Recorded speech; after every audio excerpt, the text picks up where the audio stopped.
Ang mabuting balita ng Panginoon, ayon sa sulat sa mga taga-Kolosas,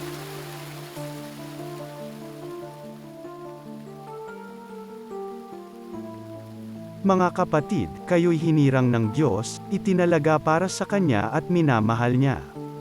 Kaya't dapat kayong maging mahabagin, maganda ang kalooban, mapagpakumbaba, mabait at matiisin. Magpaumanhin kayo at magpatawaran kung may hinanakit kayo sa isa't isa. Pinatawad kayo ng Panginoon, kaya't magpatawad din kayo. At higit sa lahat, mag-ibigan kayo pagkat ito ang buklod ng ganap na pagkakaisa.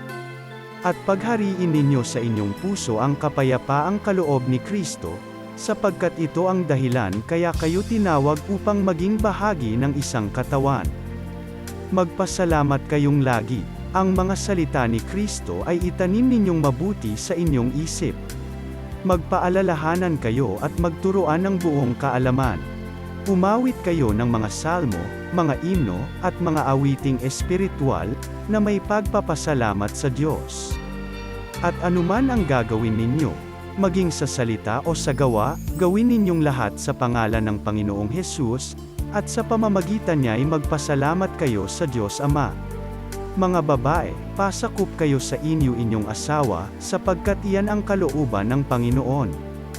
Mga lalaki, ibigin ninyo ang inyong asawa at huwag silang pagmamalupitan. Mga anak, sundin ninyong lagi ang inyong mga magulang, sapagkat ikinalulugod iyan ng Panginoon.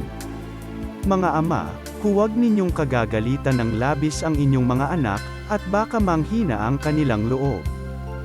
Ang mabuting balita ng Panginoon.